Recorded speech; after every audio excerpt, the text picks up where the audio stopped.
So we are going to be continuing our, as I mentioned a while ago during our introduction, our welcome time, we're going to continue on our message series entitled Out of Context. Out of Context. What we're trying to do is to study several very popular scriptures that are often posted on the internet, on Facebook, and then somehow kind of being twisted to project a certain agenda. And the agenda probably is a big word, but it probably is just, someone's desire to share a really good and interesting topic.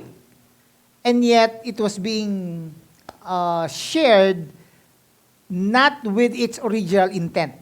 Yun yung ibig sabihin nito. So, pinag-aaralan natin kung ano yung konteksto ng mga verses, ng mga popular verses na yun.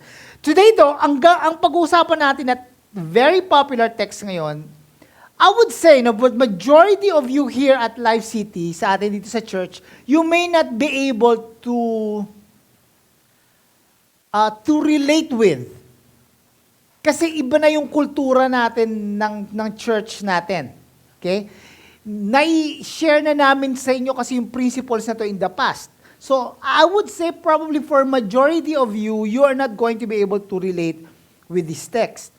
But I still want you to hear it. I still want you to understand this so that when you see this happen or when you see this being discussed on Facebook or on social media or somebody, another Christian would talk about this with you, you'll be able to, at the back of your mind, be able to grab this thought, kapapanood lang namin ng inside out.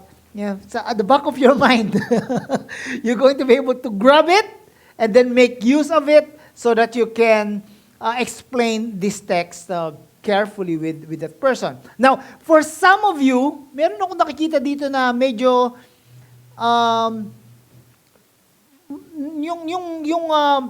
we can say na kayo, mga seasoned Christian na. Meron ding mga gano'n na umpisa pa lang napanganak kayo sa Christian family. Wala yung pinaka-seasoned Christian natin ngayon eh. Medyo ano siya ngayon, hindi naman bakasyon, work outside of the Philippines. Pero I'm sure some of us, you are also seasoned Christians, na kayo ay na-expose na dito sa particular text na pag-aaral natin ngayon. And in fact, for some of you, you may disagree with what I'm going to say. Especially if you came from a very traditional Christian perspective. And that's totally fine. That's totally fine. You can always approach me after this. We can talk about this. We can discuss it if you will. If some of you felt that way, no problem about it. Wala dito sa atin na you can always talk about anything with me and about doctrines and about the Bible. And you're not going to be ridiculed for disagreeing with your pastor. And that's totally fine.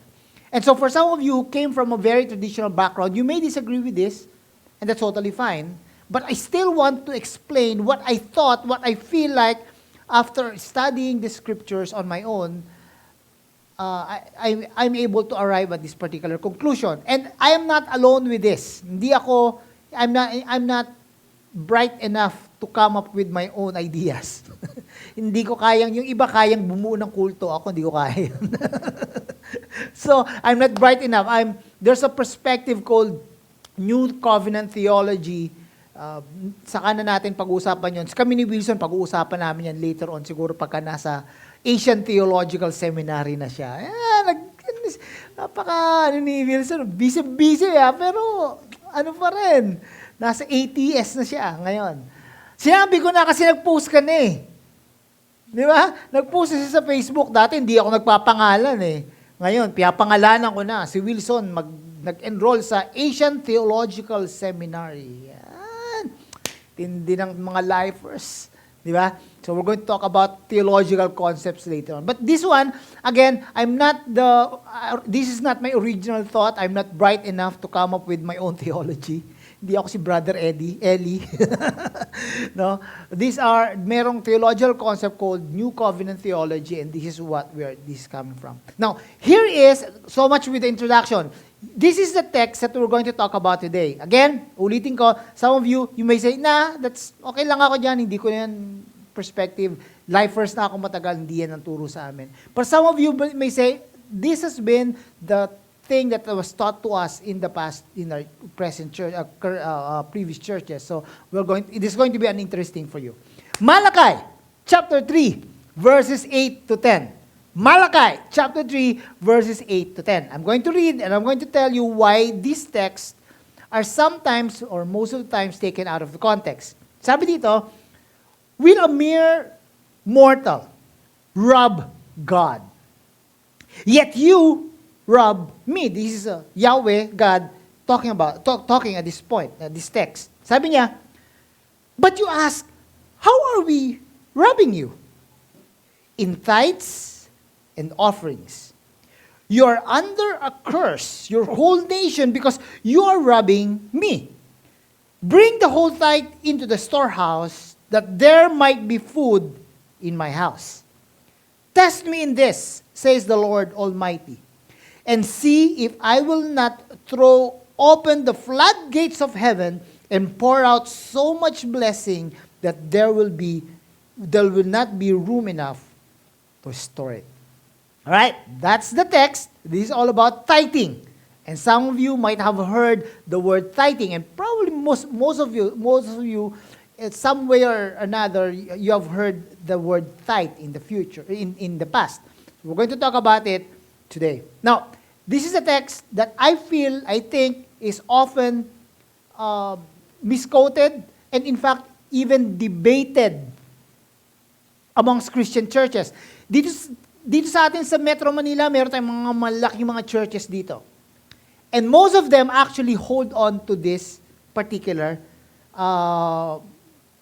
interpretation of this text about tithing.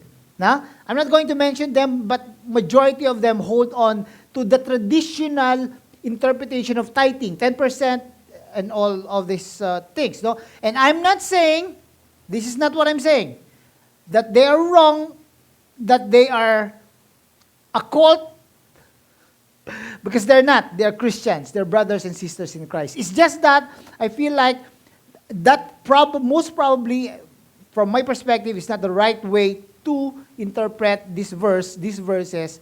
And we probably are going to figure out the best way to explain it eventually when we go to heaven. But at this point in time, let me just share with you what I feel is how it should be interpreted. Now, let's pause for a while and step back a little and realize how this text is often misinterpreted and used in a way that is not in the best way, possible use of it. In fact, mas nakakasama pa sa atin. Unang-una, ito yung tinatawag natin na legalism. Yung legalism, yung bang tipong idea na dapat sundin mo mga bagay na to. Pag hindi mo to sinunod, God is angry at you. Yun ang ibig sabihin ng legalism. Okay? Yung tipo ba na kailangan sumunod ka sa kautusan ng Diyos. Pag hindi ka sumunod sa kautusan ng Diyos, you're not going to be saved. Or you're going to get this or that, this punishment from God. Right? I know this pretty much because this is how I grew up as a Christian, as a kid. No, I was exposed to this type of teaching or understanding of the Word of God. Mayroong mga set of list of rules that you need to follow. If you don't follow it, God is not fond of you if you don't do it. Now, how is this verse being used in a legalistic sense? Sabi dun sa verse kasi, di ba? How are you robbing me? Sabi ni Yahweh, ni God. In tithes and offerings. Ito sasabihin ng mga typical, traditional understanding, those who are holding on to this traditional understanding of this text. Sabi nila, if you don't give your tithes, you are robbing God. And so when you rob God, alam mo na kung anong mangyayari. Di ba? Ikaw nga, gumawa ka lang ng isang masamang bagay. Alam mo na may masamang mangyayari sa'yo. Yung pang, when you are robbing God. And sabi ni God, how are you robbing me? When you don't give your tithes and your offerings. So, yun ang sabi nila. So, ikaw naman, natatakot ka. Di ba? And this is being used as, and not all churches. I'm not saying all churches, but for the churches that I know, including mine in the past, this being used as a weapon to manipulate the giving in their churches. Right?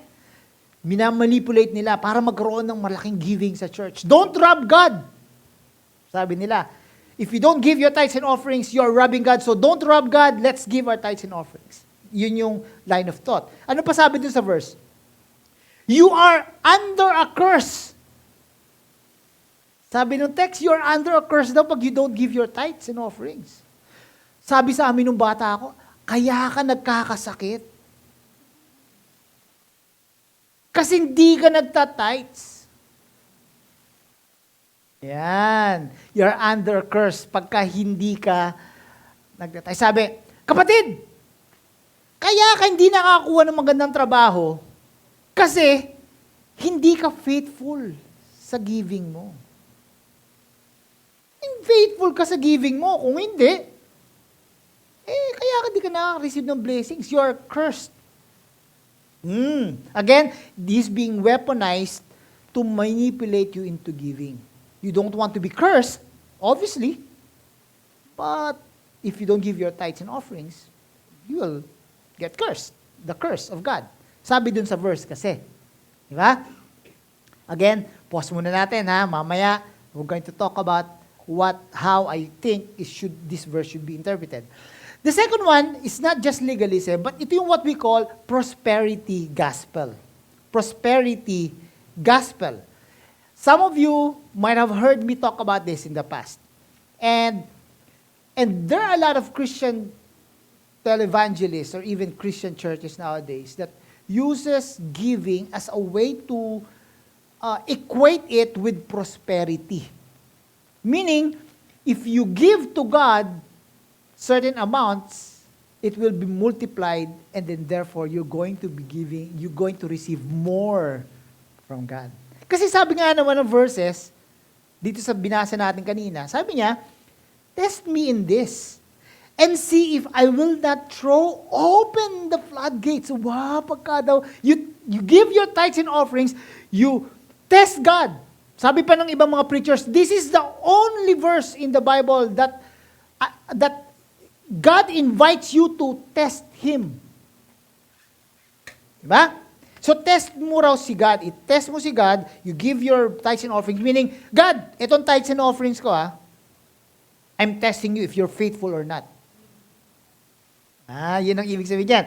Test me, and if I will not throw open the floodgates of heaven and pour out so much blessing that there will not be room enough to store it. So magkakaroon daw ng floodgates in heaven of blessing if you give your tithes and offerings. So prosperity gospel. And prosperity gospel, it's borderlining in cultism na Medyo pagka-culto na yan. Kasi, I don't know, I'm not saying they're cults, lalo na yung mga nakikita natin sa TV, mga prosperity preachers, pero it damages a lot of people. A lot of lives are damaged because of that, or because of that preaching. Yung tipo bang you give something, you expect God to return something out of what you have given. Nagiging business niya. Yun ang nangyayari. So, hindi siya maganda. Basahin muna natin yung buong text ulit, tapos I'm going to try to explain how to get the context out of these verses. Malakay chapter 3, verse 8 to 10. Sabi dito, will a mere mortal rob God? Yet you rob me, but you ask, how are we robbing you? In tithes and offerings. You're under a curse, your whole nation, because you are robbing me. Bring the whole tithe into the storehouse, that there might be food in my house. Test me in this, says the Lord Almighty, and see if I will not throw open the floodgates of heaven and pour out so much blessing that there will not be room enough to store it. Now, in the past, when we try to get the context of a verse, we try to read the surrounding verses. That's the easiest way to do it. Again, when I was sharing this methodology with you, I said that that's just one of the ways to do it. In fact, there are other ways to actually do it. Not in fact other ways, but it should also be part of the way you find the context of the verse, not just the surrounding context. There are times that you will need to understand the context of a book of the Bible, or even the whole storyline in the Bible that leads it into that particular text. Alam ko, it takes a lot of time to actually do this. And that's the reason why we have pastors and teachers. Nowadays, the information is all over us right now. Madali ka nang makabili ng mga books online that you can read. Or, kasi ang Christian community naman, hindi naman yan kanya-kanya. Meron din naman, we can learn from theologians, who studied all these things in previous times, mga dead theologians na in the past, pwede natin silang kuhanin para matuto sa kanila. Ganyan naman ang pagbabasa ng Bible. Hindi lang basa ikaw, you will read it on your own and then you come up with your own conclusion. Hindi ganon. In the community of believers, we can all share our knowledge. And that's the reason why you're here today. I'm sharing my knowledge to you. You're listening. And then we can probably later on talk about this in a deeper manner. So, in the case of Malachi 3, 8, and 10, we cannot just read the surrounding verses and know the exact meaning of this. We need to also step back, and look at the whole context of the storyline ng verse na to. So let me start this with the story of Israel, or the story of the 12 tribes of Israel. Okay? Some of you may know the story in the Old Testament. Merong 12 tribes of Israel. Yung 12 anak, actually hindi anak, meron ding mga apo dyan. Si Jacob. Okay? Si Israel. They were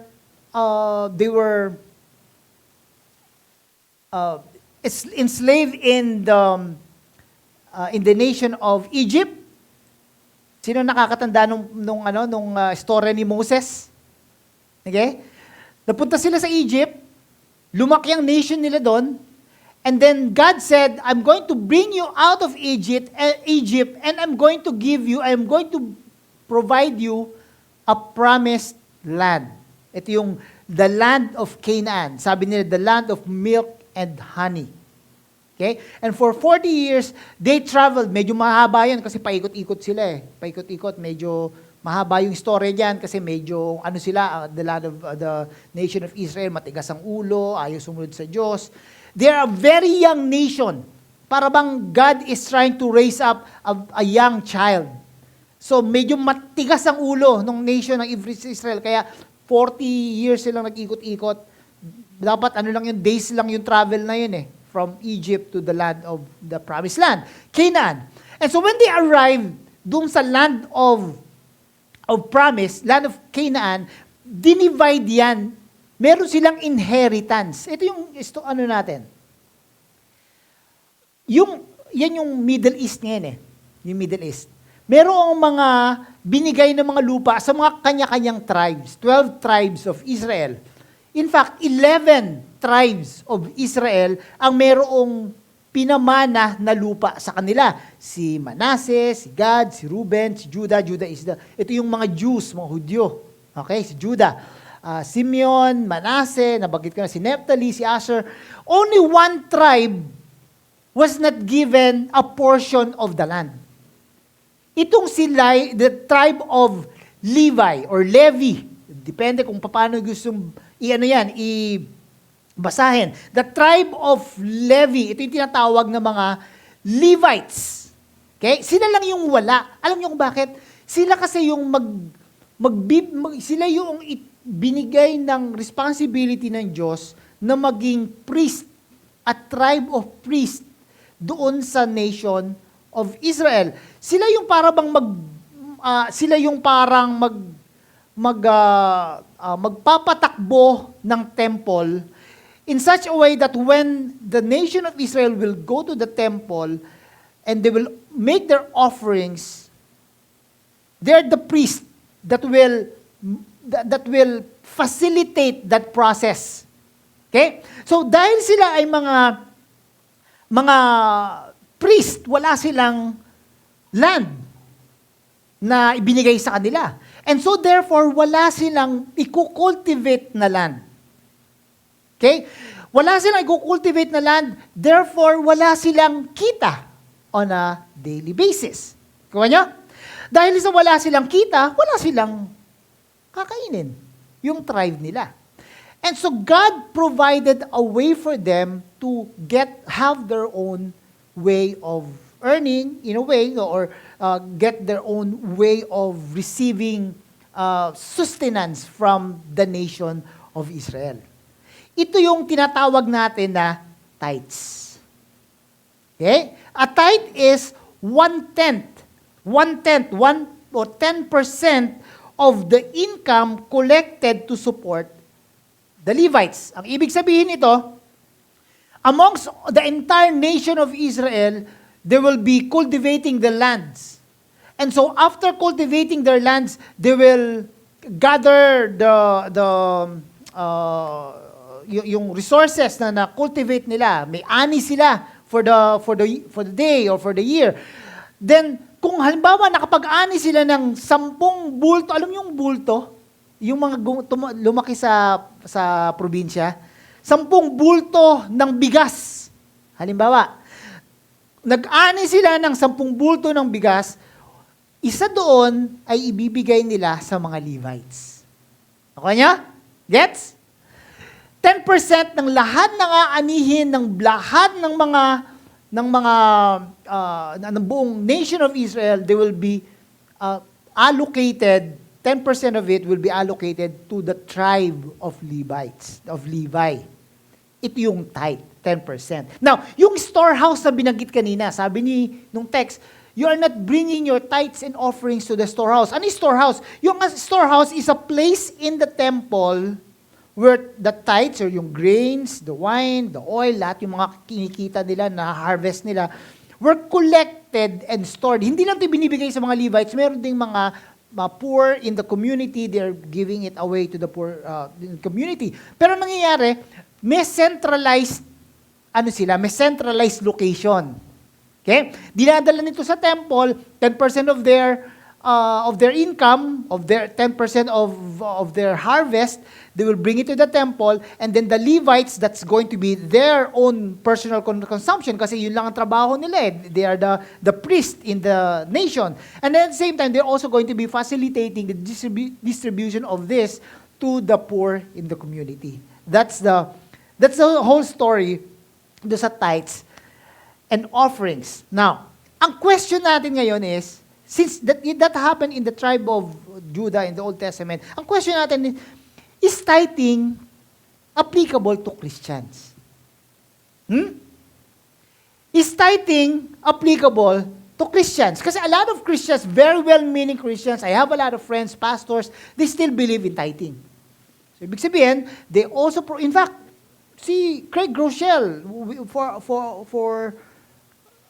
for some of us who've been here for a while now, yung church niya, Life Church in Oklahoma, ang stand nila, they believe in tithes. Meron sila tinatawag na the first 10% should go to the church or your faithfulness to the giving to the church. And then after that, may mga offerings na po pwede mong ibigay on top of the tithes. Tithes is required.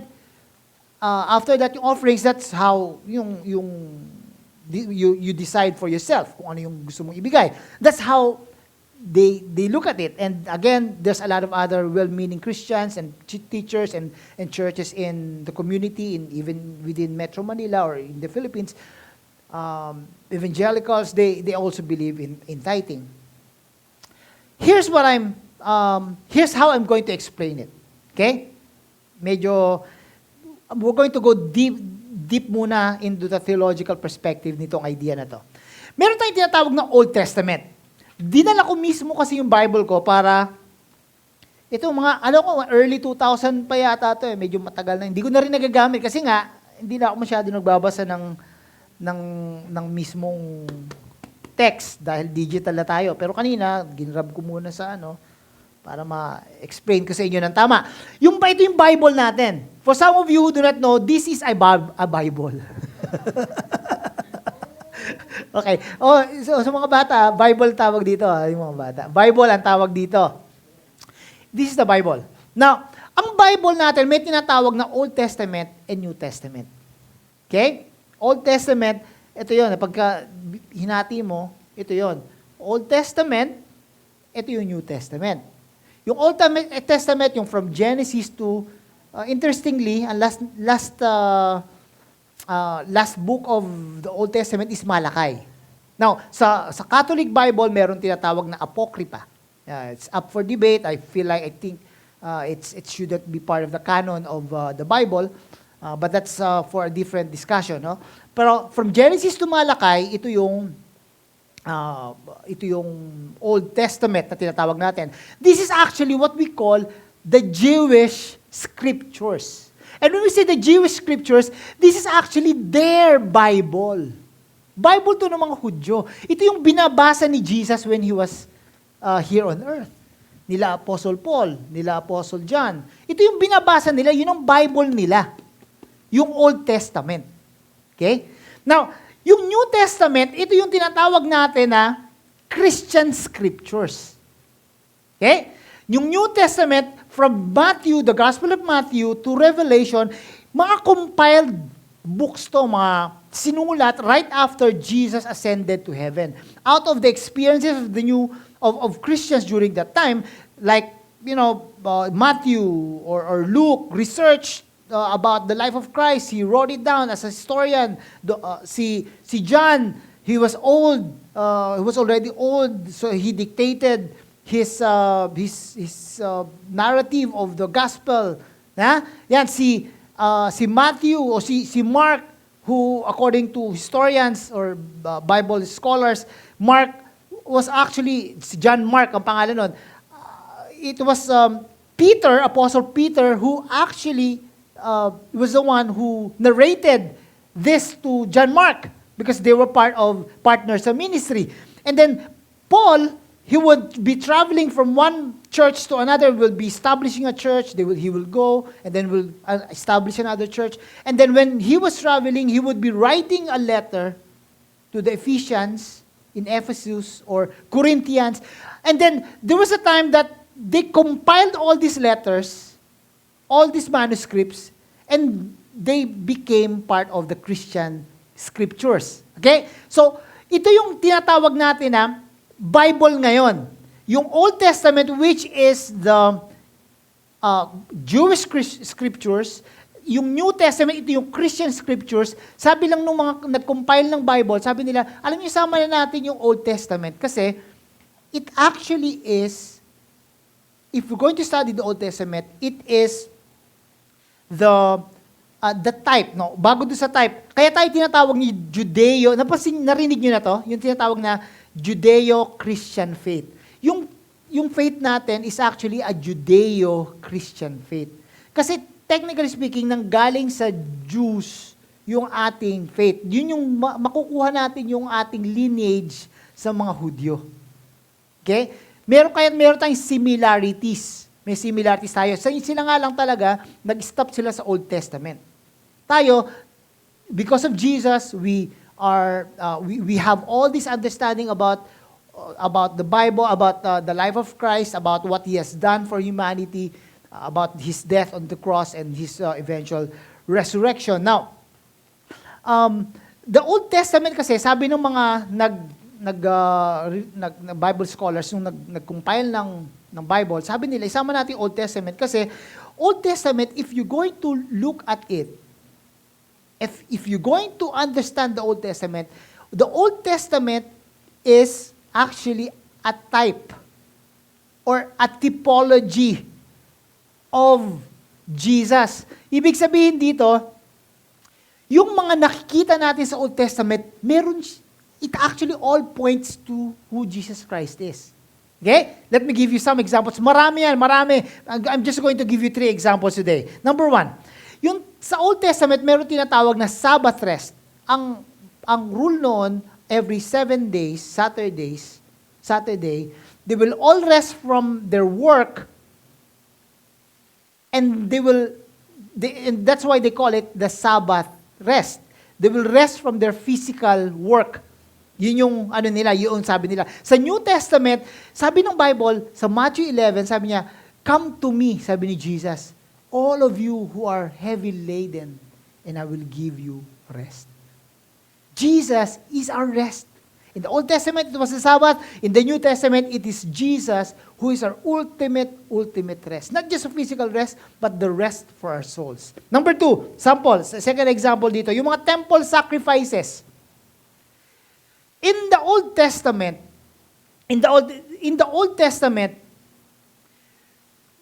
for you to be forgiven of your sins, you will have to prepare, offerings like goats, lambs, animals, even yung mga plants or harvest. You will go to the temple and they will provide what you call a burnt offering. May burnt offering. Lahat yun i-offer mo, susunugin, papatayin, and then that will be the symbol of your forgiveness of all of your sins. That's in the Old Testament. In the New Testament, Jesus is the final offering. Final sacrifice. So, in the Old, it was the temple sacrifices. In the New Testament, it is Jesus who is our ultimate sacrifice. Okay? Lastly, this example natin. Mga Levites, yung mga priests, sila yung in the Old Testament, they were the priests. They will be the one who will facilitate the transaction between the nation of Israel and God. Sila yon. In the New Testament, the book of Hebrews says that Jesus is our heavenly priest. He is the one who is making that pleading for us with God the Father. He is the one facilitating that transaction with us. When we pray, He was the one who's praying for us. It was Jesus who's our ultimate priest. So nakikita nyo, sa Old Testament, merong bagay na nakaturo kay Jesus sa New Testament. Yun ang importance ng Old Testament. Hindi siya talaga para bang kopyahin natin lahat ng mga nasa Old Testament. Because most of the things that are actually in the Old Testament just points to who Jesus Christ is. Of course, meron diyang mga wisdom, pwede tayong matuto sa life ni David, paano niya kinandak yung buhay niya, and we learn from him, or may mga wisdom sa Proverbs and sa Psalms. We can all learn from that, but we need to understand that the practices in the Old Testament is not the same as the practices in the New Testament. Get it? Alright? Sabi ni Rick Warren, pagka sinabi niyang get it, sabihin daw ng congregation niya dapat, got it! Get it? Alright. Well, Rick Warren tayo ngayon. Okay. Now, since the Old Testament is not the same as the New Testament as far as practice is concerned, I'm going to make a controversial claim that you might disagree, some of you who grew up in this understanding, or some of my friends in the Christian community might disagree. Tithing is an Old Testament or Old Covenant practice that does not apply to New Covenant believers. Okay? Tithing is an Old Covenant practice that does not apply to New Covenant believers like you and me. Halimbawa, wala naman ng Levites ngayon. Wala naman ng temple practices. Wala nang storehouse. Now, the way some teachers and churches would explain tithing for them is that, the storehouse daw is a symbol of the church. You go to the church to bring your tithes and offerings, and then the priest, the Levites, the symbol niyan would be, for Catholics, it would be the priest, and for evangelicals, it would be the pastors, because not here in the church, in Life City, but for some churches, majority of the churches, they actually pay their pastors. And saan nga naman sila kukuha ng pambayad kundi sa tithes and offerings. So that symbolizes daw. But I think it's a stretch. It's a stretch to make use of that to justify the use of tithings in the church. Kasi the Old Testament, the Old Covenant, is all about if-then. Old Covenant. If-then yan. Ibig sabihin, kasi para bang, again, sa mga nagpapalaki ng anak, sa mga magulang dyan. Di ba? Yung mga nagpapalaki ng anak, alam namin yan, sa mga bata, habang lumalaki sila, kailangan talaga mo ng if-then. If you do this is going to happen. Kaya, pagka hindi mo sinunod to, itong mangyayari sa'yo. Okay? Pag hindi ka nag-aral ngayon, bukas, wala kang computer. Okay? Kasi bata pa, you try to teach them with the ways of life. That is the same with the nation of Israel back then. God needs to teach them because they are a very young nation. Bago-bago sila nation doon, nung panahon na yon. So kailangan ng Diyos na ituro sa kanila. Sabi nila, ni God, if you don't bring your tithes and offerings in the storehouse, you're going to receive curses. This is the if, and this is the then. How are you robbing me? I'm telling you to bring your tithes and offerings. If you don't bring your tithes and offerings, you're actually robbing me. Sabi ni God. Sa mga Israelites, noong time na yon. Kasi if then, mga panahon ngayon sa New Covenant, the New Covenant is all about Jesus and what He has done for us. Nabago na ang lingwahe ngayon. Nabago na. So hindi na siya parang prosperity gospel na when you give these tithes and offerings to God, you will get times 10. Hindi na ganon. Hindi na siya ganon. Hindi na siya prosperity gospel. Again, in the New Covenant, there's no curse, no robbing God when you don't give. Because He promises to meet all our needs. That's how the New Covenant goes. Hindi na parang curses, hindi na yung parang you rob God when you do this, when you don't do that. Hindi na kasi hindi na siya if then. I'm going to give you ito yung legalism eh. Doon na pupunta yung legalism pagka hindi ka nagbigay, you're going to be cursed, etc., etc. Whereas in the New Covenant, the reality is that God actually promises, because of what Jesus Christ has done for us, He promises that He will meet our needs. I'm going to give you a couple of verses. Philippians chapter 4, verse 19. And my God will meet all of your needs. All of your needs.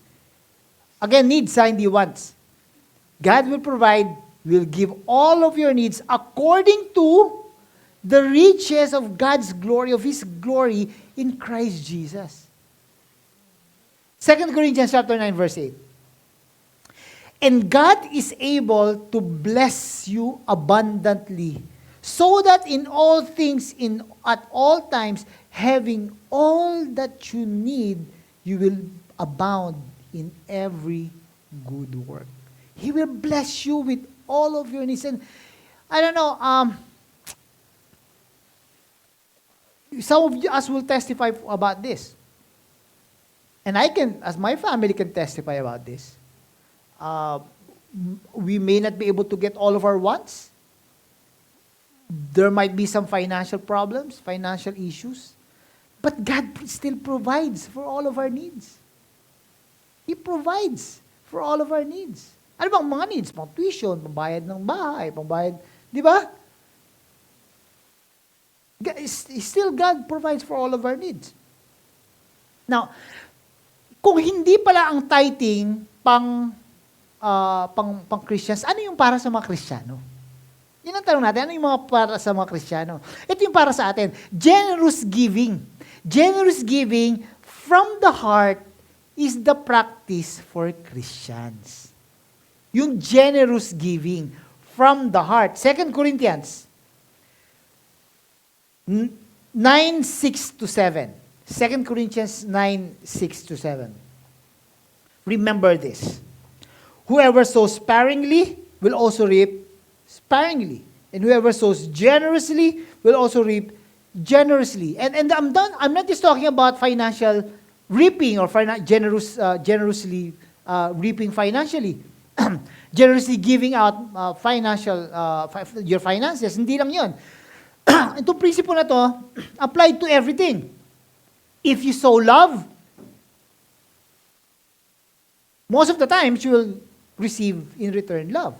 If you sow generously your time to others, you shared your time to others, you listened to your friends' problems, you took time to actually listen to him, eventually, it will return to you. Pag meron ka rin problema, your friends will eventually listen to you generously.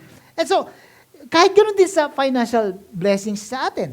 If you share your financial blessings to others, it will multiply as a blessing to others, and then eventually, you will also be blessed by the love that you receive from the person. Di ba? So, each of you should give what you have decided in your heart, not reluctantly or under compulsion, for God loves a cheerful giver. I want all of us, kung sana meron kayong ganitong Bible, no? Bible ko, may mga daming, Sino nakakita niyan? Nakikita nyo? May mga line-line. Di ba? Ngayon, ang hirap na mag-line sa digital Bible. Ang hirap, sayang yun, ano? Kung meron sanang, kung merong malilinyahan, gusto kong linyahan yung time na, generously. Gusto kong linyahan nyo din yung, what you have decided, and then not reluctantly or under compulsion or cheerful. Yun yung mga keywords. Alam nyo bang pwede magbuo ng 4-part series pa dito lang sa verses na to? Ang napaka-rich nitong verses na to. It can be applied to financial giving.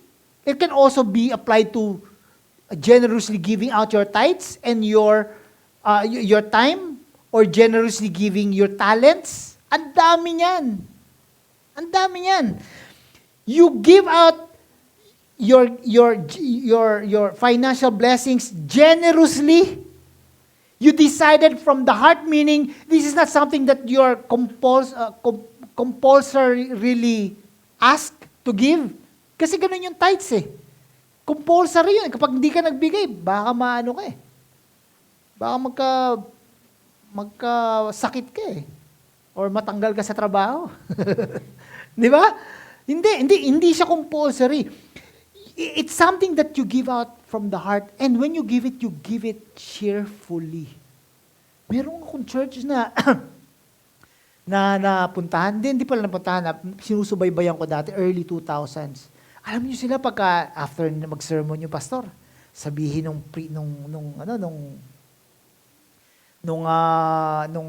si Kuya Pudi, or ako din minsan after nung message, sabi niya, "Alright, this is not the time for us to give to the Lord." Sigawan yung mga members, "Yay!" Saya ng ganun, ano? At say, "Yay!" Kasi they're giving from the heart, they're giving cheerfully. Ganun ang klase ng pagbibigay ngayon ng mga Kristiyano. Hindi yung para bang 10%. Kailangan ko ito ibigay. Kung hindi ko ito ibibigay, baka magkasakit ako. You give cheerfully, yes, I'm going to have a chance to add to the bucket the entire bucket for the church so that the church can fulfill its mission. Yan. Cheerfully. You give cheerfully to the Lord. Now, we're going to end up, close natin, malapit na. Pero gusto ko muna i-touch to kasi isa sa mga anak ko, tinanong to. Naku, tulog yung isa. Gising ka muna. Yung mga bata natin saka sa atin din, baka tinatanong din natin to. Tinatanong natin to siguro. Makinig kayo ha, makinig. Why do you have to give God our money? Bakit ba? At ba natin kailangan ibigay sa Diyos yung money natin? Bakit ka kailangan magbigay ng pera sa church? Naman, di ba? Di naman kailangan siguro yung pera ko. Konti lang naman pera ko para sa kailangan sa church. Bakit kailangan pa yan? Bakit ko kailangan ibigay yung pera ko? God doesn't need your money. Okay? God doesn't need your money. He owns everything anyway. Lahat dito sa mundo. I can guarantee you, and I've experienced this, kung gusto niyang tanggalin, matatanggal. Gusto niyang tanggalin yung trabaho mo. I'm not saying he's going to do it. I'm just saying, or health mo, yung mga may health issues, the reason why we are praising God today because He has given us His health. His story, di ba? He's given us His health right now. Pinautang niya sa atin to. The reason why we are able to do this, kasi gusto niya. Kung gusto niyang tanggalin, again, I'm not saying He will, but kung gusto niyang gawin, He has the power to do it. He owns everything. He doesn't need your money. Hindi niya kailangan yun. What He needs is your heart. Puso niya mo ang gusto niya. Ang reality nito, ang pinaka malaking kompetensya ng puso ng Diyos sa puso natin ay yung ating pera. Totoo yan. Kompetensya natin yan. Hindi ito sinasabing mayaman, mahirap, pare-pareho yan. Hindi yun ibig sabihin na mayaman ka, wala. In fact, mas malaking nga ang kompetensya sa mayaman, kompetensya ng puso ng Diyos sa puso mo, yung pera pagka meron kang malaking kinikita. Totoo yan. But again, this is not not just for the poor, for the rich, it's also for the poor. Lahat yan. And so God wants your heart. Yun ang gusto niya sa atin. He wants our heart. He wants us to be trained to have the Father's heart. Kasi a generous heart reflects the heart of the Father. Ano ibig sabihin nun? John 3:16? For God so loved the world that He, ulitin natin ha, for God so loved the world that He gave. That He gave His only Son. He was the most generous being. In fact, He's generous first before we are generous. The only reason why we have a relationship with God right now is because He gave. He gave Jesus. And then He died on the cross to pay for your sins. So that we can even have a chance to come to Him in repentance. He first gave. That's the Father's heart. He wants us to have that same heart. Paano natin gagawin yun? Kailangan nating i-practice. Kailangan natin practicein. Itong magandang practice dito, yun ang you come to church, prepared, or, meron tayong, ganito yun. Being generous is not inherent sa atin. Ano natin to ha? Maging honest tayo. Being generous is not inherent sa atin. Hindi lahat sa atin dito generous. And hindi ko ito pinapagalitan. Hindi ko kayo pinapagalitan. Natural yun. Natural yun. And that's the reason why we need to practice generosity. Kasi minsan, yung mga bagay na ganyan, nangyayari lang yan pagka pinractice mo. And when you say practice, ito yung hindi yung one-off, yung mga tinatawag natin na knee-jerk reaction. Yung merong kumakatok sa kotse mo, tapos merong nanghihingi ng limos, tapos sabi mo, I'm very generous, I'm going to give you some money. Well, that's good. You do it. If you feel that God is asking you to do it, you do it. But that's not building your generous heart. Hindi yung mga one-off. Generosity is built over time. So you have to do it regularly. Okay? Regularly. Kaya si Paul, nung sa New Testament, sabi niya dun sa mga churches, sabi niya, pupunta ako dyan sa Sunday, ha? So, mag-collect na kayo ng offerings. Para pagdating ko doon, wala nang tagal-tagal pang mag-offering, at pa kayo ng offering box, offering basket. Sabi niya, pupunta ako dyan. Kaya maghanda na kayo ng offering. So, pinaghahandaan ng offering. So, ibig sabihin, you go to church with a cheerful heart, whatever your heart says, you give it regularly. Sometimes you have to train your heart. Halimbawa, ako, sa amin sa pamilya namin, meron na yan naka-budget. May naka-budget and this is for our offering. And we do it to train our hearts. We are a giving family. We give offerings generously to God through the church. And that is not for God. Obviously, it's for the church, pero that's not for God. This is for us. So that we can be trained to have a generous heart. So yung iba, gumagawa pa rin ng mga percentages. Sabi ni Andy Stanley, you can start with 5% if you want, and then you increase your generosity 1% every year, 1% every year, until such time na si Rick Warren nga, meron siya tinatawag na reverse tithing. He gives 90% to the church and to the poor and to organizations. The entire earnings niya. Alam mo yung purpose-driven life? Na book. Hanggang ngayon, kumikita pa yon. 20 years na. 20 years ago na yung nag-start yung book niya na yon. Dahil sa royalty, kumikita pa rin yun ng milyong-milyong dolyar. And alam mo yung ano niya? Yung kanyang kotse? It's a 20-year-old, 25-year-old truck. Ford truck. Sabi niya. Hindi Ferrari or hindi... Kasi hindi niya kailangan. Sabi niya, I don't need to live a life like that. So, kaanin ko yung pera. So, he is going to give away 90% of everything that he earns, 10% lang sa kanya. So, baliktad. And obviously sa atin, hindi natin, for some of us, hindi yun ang case natin. We need to pay for our rent, we need to live you need to pay for tuition or for whatever that is that we need to live our normal life in the city. Hindi natin pwedeng gawin yon. Pero the point is that if we can, whatever God provides in your heart, you feel like you train your heart to give generously so that by doing that, you will have the heart of God. The heart of a generous person. Ito yung sa atin.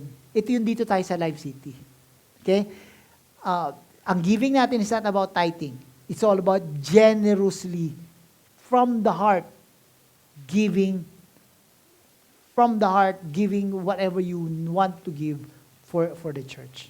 That's what we have. Now, i-close ko na lang to. And then, after this, baguhin natin, no? I'm going to pray after I read this verse. I'm going to pray.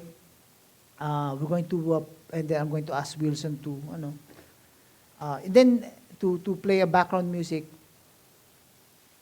And then when we're doing that, you can, some of you are transferring from bank account to bank account. I'm going to work on it later on. But we're going to pray. We're going to pause and pray for generous giving. 2 Corinthians chapter 8, verse 1 to 5. And context ito, Paul, the Macedonian churches, they're undergoing through a lot of difficulties. Macedonian churches, they are poor. They're being persecuted. Kita mo yung sinabi ni Paul sa kanila. And I want for all of us to relate with this kasi yung church natin ngayon, hindi naman tayo kasing laki ng malalaking mayayaman ng mga churches. Hindi naman tayo kasing laki ng Victory, ng mga CCF, ng mga ganyan churches. Hindi naman din tayo mahihirap, mga middle class na mga karamihan sa atin, pero I hope that all of us can also be able to relate with this. Sabi ni Paul, and now, brothers and sisters, we want you to know about the grace that God has given the Macedonian churches. In the midst of a very severe trial, their flowing joy and their extreme poverty, medyo contrasting, their overflowing joy and then their extreme poverty welled up in rich generosity. Yung dalawang contrasting experiences na yun, naging generous pa sila lalo. For I testify that they gave us much as they are able to. Ibig sabihin, hindi, ang kaya lang nilang ibigay ay 10,000 pesos. Because of their poverty and the trials that they are encountering. But they gave more than they are able to. More than that. For I testify that they gave as much as they are able to, and even beyond their ability. Entirely on their own, they urgently pleaded us for the privilege of sharing in the service of the Lord's people. Para bang, sabi niya, Pastor Paul, hindi namin kayang magbigay ito, pero please, pwede ba? Tanggapin mo na to. Please. Ganon sila ka-generous, ganon yung kasayan nilang pagbibigay. And they exceeded our expectations. They gave themselves first of all to the Lord, and then by the will of God also to us. Ang saya ng gano'n, ano?